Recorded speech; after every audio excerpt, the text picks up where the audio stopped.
Mas e a prática da atividade física? Também só cresce. Ué? Se você pegar na época dos né? nossos pais, não existia esse negócio de treinar. Não, eu só lembro de uns caras puxando ferro, o cara de musculação. Treinar na época dos nossos pais era coisa de que eles usavam o termo de halterofilista. É, exatamente. Os caras que queriam ficar fortes ou levantar peso. Exato. Hoje, as academias de musculação, elas abrangem todo tipo de pessoas. Pessoas que buscam a estética, pessoas que buscam a saúde, pessoas que querem emagrecer, pessoas que querem ganhar massa muscular. O problema é que junto com a academia veio também as facilidades da vida moderna. Hoje você abre um aplicativo e você pede comida. É. Só que a comida saudável é muito mais cara do que a comida hiperpalatável. É muito mais barato você comprar 10 esfirras do que você pedir um prato de arroz, grelhado e vegetal. Com certeza. Então nós estamos cada vez mais próximos do estilo de vida americano. Os americanos, quase todos eles, ou quase todos não, mas uma boa parte pratica atividade física. E tem academia em tudo quanto é esquina. É. Só que você também vê eles, na maior parte, ou pelo menos na maior base da sua alimentação, totalmente desregrada. Com alimentação fácil, rápido, prática e barato. E grandes quantidades, né? Tudo lá é... Tudo é big. Não, é muito barato se você pegar um copo desse tamanho. É o mesmo preço, quase. É o mesmo preço. O salgadinho é um travesseiro gigante. Exato, né, cara? Travesseiro. É absurdo. O suco é 5 litros. Não, mas o leite é 5 litros. Mesmo no restaurante. Leite lá, o menor leite são 2 litros. Parece aquelas coisas de amaciante, né? Desse tamanho. E restaurante também, você tem que pedir um prato para 2 pessoas, porque vem muita coisa, né? Sim, aí você pega um leite desse, você abre, certo? Você tem que acabar com ele. Não vai deixar estragar, né? Entende? Você abre um pacote de salgadinho, big size, você vai acabar com ele. Quase que eu morri. Você vai acabar com ele. Então, e o Brasil vem se aproximando disso.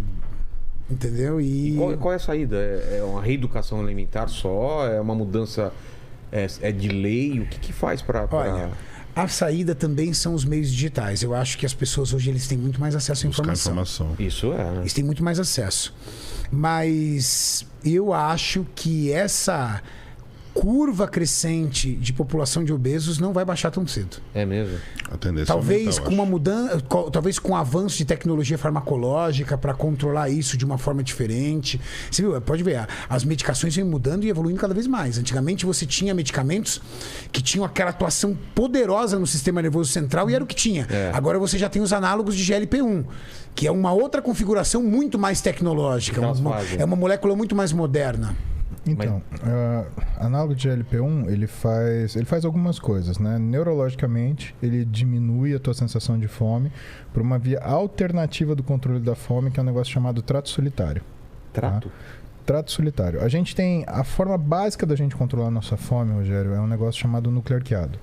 O núcleo arqueado, ele controla 2 sistemas diferentes. O sistema da fome, que é o sistema de neuropeptídeo YAGUT-RP, que através de um mensageiro chamado alfa-MCH, ele controla um outro negócio que chama receptor de melanocortina tipo 4. E isso fala para você, estou com fome. A outra coisa que o núcleo arqueado controla são os meios de saciedade e capacidade anorexígena, ou seja, parar de comer quando você está comendo e não comer quando você não quer comer. Tá? Isso é o sistema PONC-CART. E aí elas têm um mensageiro, a título de curiosidade, chama alfa-MSH, que também controla a função desse receptor de melanocortina tipo 4. Essa é a forma básica de você controlar a sua fome. E o que é interessante? Todos os hormônios do seu corpo, eles praticamente atuam ali. Por quê? Porque o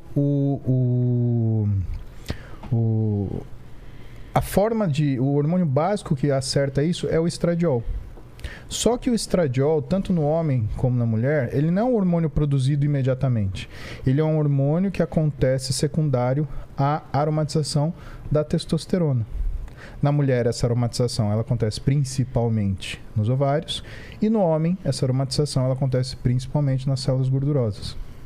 Por isso que qualquer desequilíbrio hormonal, ele modifica a sua fome.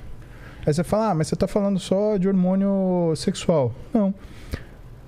O TRH, o hormônio liberador de TSH, que é o hormônio que estimula a produção de hormônio tiroidiano, ele também é produzido naquela região do hipotálamo lateral. E ele também controla a sua fome.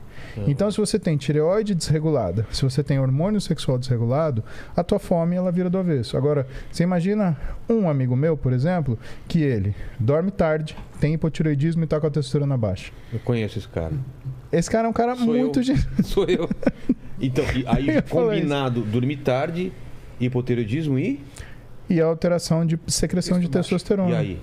Aí você tem uma fome que nunca acaba. Exato. Né? Principalmente... Um fome que nunca acaba, um cansaço que nunca acaba. Cansaço, E também, e com ansiedade, parece que dá mais fome, né? Não sei se tem a ver. A ansiedade. Tem a ver. Você tá preocupado com alguma coisa que vai acontecer. Sim, por quê? Porque aí a gente volta naquela conversa do núcleo de controle da sua sensação de recompensa, que é o núcleo acumbente. Então você tem uma ansiedade e você aprende, a gente aprende ao longo da vida que comer é uma coisa que traz uma diminuição da sensação de ansiedade. Não é que ela combate a ansiedade, é quando você olha a grandeza. A ansiedade aqui em cima, a sensação de recompensa aqui em cima, você meio que lateraliza essa sensação. Então você bate, sei lá, não é como se você apagasse a parede, é como se você pintasse alguma coisa meio por cima. Exato, dá uma enganada. E aí vem os análogos de GLP-1. Eles agem por uma via acessória, que é a via do trato solitário, né? E eles fazem com que você também tenha uma diminuição do esvaziamento gástrico, fazendo com que você sinta que o teu estômago está mais cheio por mais tempo.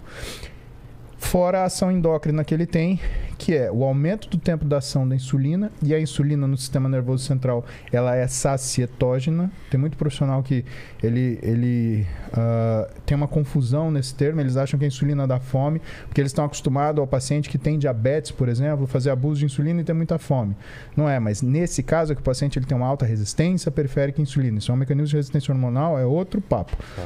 Mas quando o análogo de GLP-1 ele aumenta a ação, o tempo de ação da insulina, né, ele faz com que você tenha diminuição do que é a percepção de fome. Ao mesmo tempo, ele controla uma coisa muito importante, que é daí que ele tem uma ação tão importante do ponto de vista metabólico, de melhora de pacientes que têm diabetes tipo 2, por exemplo, que é o controle de uma coisa chamada produção de glicose endógena. É o quanto o seu fígado ele libera de glicose através da degranulação de glicogênio hepático, né? O fígado ele também faz isso, ele faz uma reserva de energia para a gente com base em glicose, só que para ele guardar em glicose é muito grande, então ele faz como se fosse um colar de contas de glicose que a gente chama de glicogênio hepático. Se você libera isso muito na circulação, você tem aumento da sua glicemia. E muitas pessoas que têm diabetes tipo 2 não é porque come errado, é porque elas chegam num nível de produção endógena de glicose que mesmo que ela fique sem comer, o médico que assiste isso, normalmente um endocrinologista, né, ele tem dificuldade de fazer esse controle. Por quê? Porque ele não consegue controlar o que é essa velocidade de degradação de glicogênio hepático. E aí você tem as grandes ações dos análogos de GLP-1. Então, um controle acessório da função da fome, um aumento da percepção da ação da insulina no sistema nervoso central, o controle da velocidade de esvaziamento gástrico, que dá a sensação mecânica de saciedade, e, finalmente, o controle de glicólise endógena. Mas, antes de todo mundo ficar curioso e sair comprando aí análogos de GLP-1, gente, pelo amor de Deus, isso é em pacientes que têm doenças de captação de glicose. Então, a gente está falando de pacientes que têm diabetes e resistência à insulina. Mais uma coisa é fato, né? Assim, esse medicamento está sendo usado para obesidade. Não tem como escapar. Mas ele foi feito para isso. Ele tem sido liberado para isso. E assim, a cada 10 canetas, uma é para tratamento de diabetes e 9 é para obesidade. Ah, eu desconfio isso também. Não, com certeza. Porque o que acontece? Muitas vezes o médico ele quer trazer a solução rápida para o paciente, para aderir o paciente a ele, entendeu? E aí ele, na verdade, vira ali o cara da receita, entendeu? Então isso é muito comum. Então, tecnologias farmacológicas novas vêm surgindo. Mas uma coisa é fato, Vilela, eu garanto para você. Análogos de LP1, medicamentos que controlam o teu apetite, e todos esses não resolvem o maior problema, que é o ambiente que você vive. Sensacional. O ambiente que você vive vai levar você mais cedo ou mais tarde para onde você era. Seus amigos, o que você gosta de fazer, costumes, o que você segue no Instagram, a sua família, todos eles estão envolvidos com o quê? Com comida, bebida. Eles não gostam de atividade física, não existe nada disso envolvido dentro de você. o seu ambiente é um ambiente que vai te levar para esse lugar. Isso é inerente ao ser humano. O ser humano vive de ambiente. Então, você vai tomar essa medicação e você se torna um estranho no ninho. Sabe por quê? Todo mundo na mesa, a mãe coloca aquela lasanha maravilhosa Não, e fala... todo mundo batendo... Aí você fala assim, não, porque você tá sob a ação de um medicamento. Não, você tá sob a ação de um medicamento. Ah, você não tá com aquela... Você não consegue Inibe a comer. fome Ah, é? totalmente. Você toma um medicamento desse, cara, é uma sensação de mal-estar o dia inteiro. aquele Porque se já Ozempic, enjoado. análogo de GLP-1 é Ozempic, Trulicity, Saxenda.